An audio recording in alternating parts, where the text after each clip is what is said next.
Yo, Still Mills, what's the deal, man? I'm back. I just got out of the theater for seeing Michael for the second time, man. I can't get enough of that movie, man.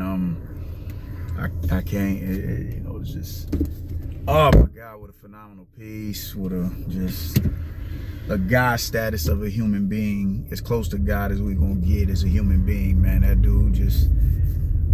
Part of the reason why we'll never have another icon of that magnitude, him and Prince, is just because due to social media, it makes these celebrities that much more access to, their fan base, which I don't think is nothing wrong with that. I honestly don't think there's nothing wrong with that, but just the allure sometimes is just being mysterious, and he says that in the movie, the allure and being mysterious and not being as accessible to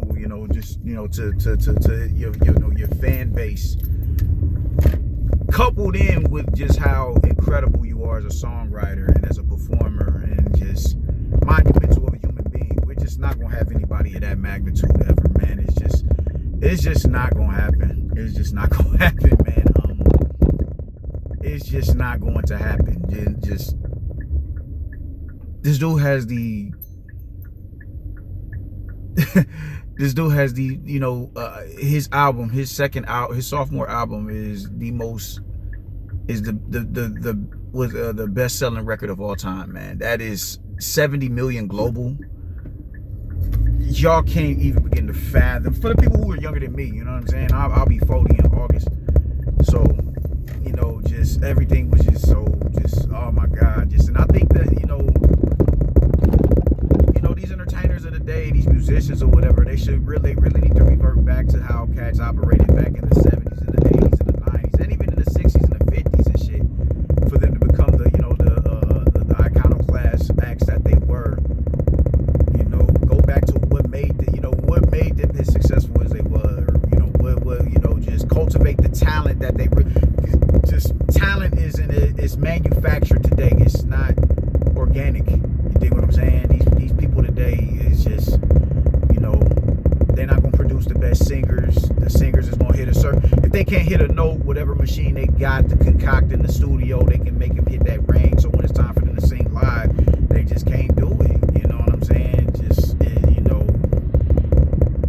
The rappers today, they just, not all of them, of course, but the fact is, the rappers who aren't talented at all, they're piled on top of the gems, the diamonds in the rough. So you got to sift through the bullshit to get to them. And I'm from an era where you didn't have to do that. What was dope was put on the radio. And it's just, I just can't put it. I just can't stop watching this movie, man. And oh man, rest in peace, Michael Jackson. Rest in peace, Tito. Rest in peace, Tito. Just an incredible family, man. Incredible family. God damn. God damn. I'm high right now after that movie. But peep game, man. I want to get into some shit, man. And that's the Jaime Mungia fight, man. Listen, incredible performance, man. That was a real ill card last night. That card was dope. Jaime Mungia is really showing wrinkles to his game. I guess last night was just a card of your coming out party. You know what I'm saying? Jaime Mungia really went in there. Just everything is starting to click with him. The counter punching, the combination punching, just the IQ. I didn't like him, doing all that access movement because it put me in the mindset of Jermell Charlo. Like, yeah, you got a back foot game, but you don't move. You look goofy just moving around, just galloping around the ring like that just for the sake of doing it, man. It's just, I don't know. It's just not done with a certain level of mystique.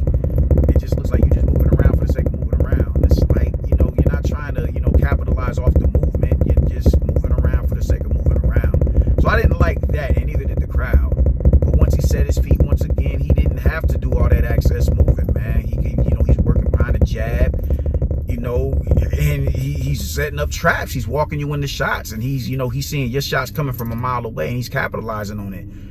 That's what he did for the entirety of that fight. Now, granted, I do like Resendiz. I think he's a good opponent. He's a quality opponent. I want to see him again. And he got hurt in that 12th round. And what did he do? He persevered through it. He fought through it. He fought through it. He bit down on the mouthpiece, and he just said, fuck it. If I'm going, fuck it. I'm going out on my shield. I would love, like, I think Armando is, I would love to see him in a fight again, because I think he proved himself to be, you know, a nice addition to the super middleweight division. I do think that. He landed some good shots, but the thing was, he landed them when Jaime wanted him to land them. When he would want to chill on the rope, he, you know what I'm saying, launch a multitude of uppercuts up the middle. One would split the guard here. If he do 4 uppercuts, one would split the guard. Nothing too extra out, but you know, he did what he could do. He did what he could do. He was just outgunned. He was undersized, and he was just, you know, not as talented as Jaime Mungia. And Jaime Mungia is really shown. He's proven to be a talented fighter in there, man. Just the story was the same, man. Of the, you know, from rounds 1 to 12.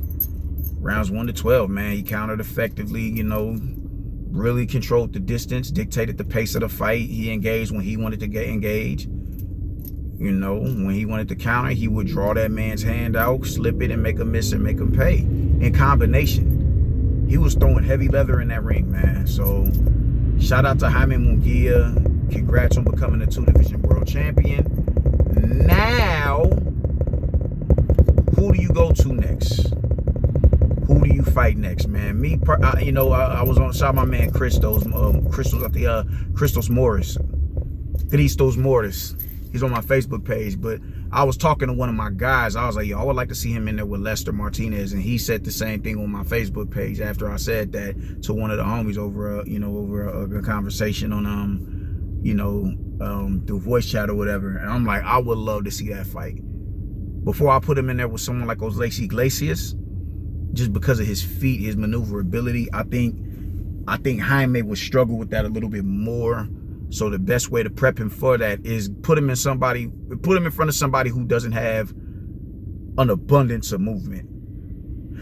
They're a little bit more subtle when they, with their feet. They're not looking to put their back on the rope. And I'm not saying that Oslasey Glacius is that guy, but it's that much more harder to close distance on an opponent who has that style, but they're rangier.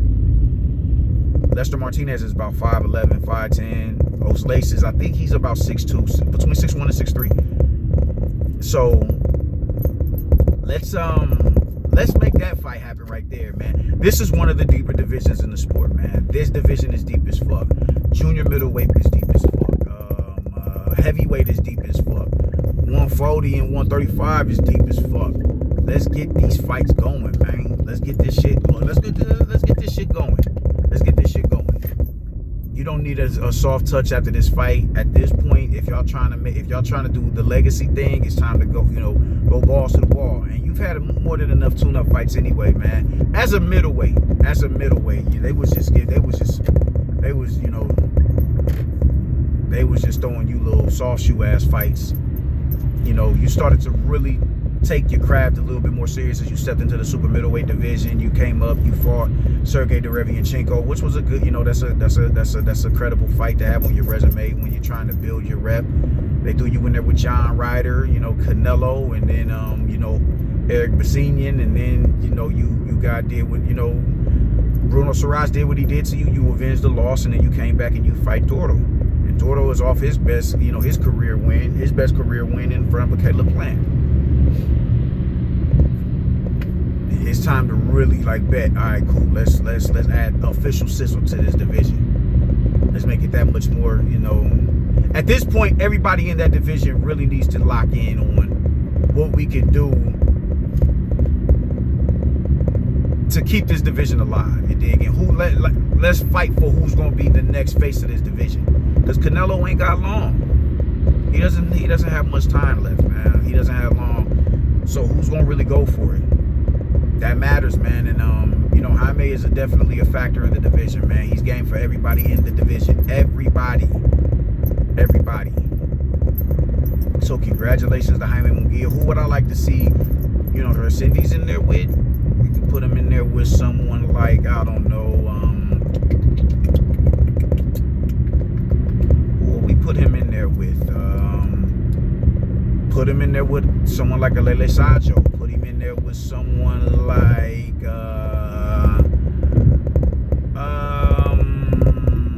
put him in there with a Basinyan, put him in there with a Vladimir Shishkin, put him in there with a William Skoll, put him in there with him in Germany or somewhere where that shit ain't gonna be televised at, because William Skoll he does not need to be seen on anybody's TV screen ever again.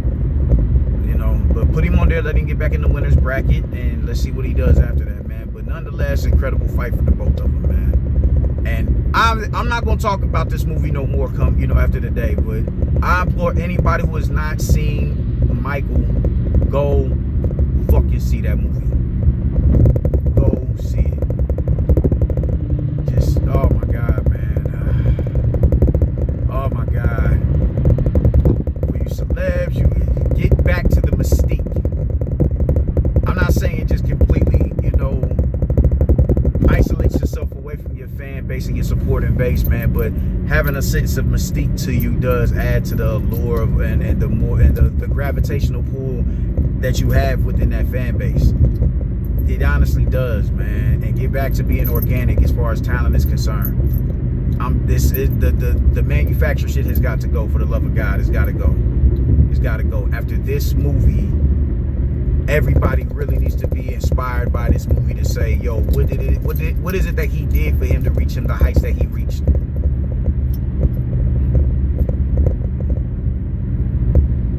Black music is not predicated on manufactured talent. It's organic. It's organic. So get back to being organic, you nothing ass niggas. God damn, I hate you motherfuckers, man. I'm about to go listen to some more Michael Jackson right now, man. I'm gonna tap back in with y'all later. Y'all stay righteous, yo. Doses.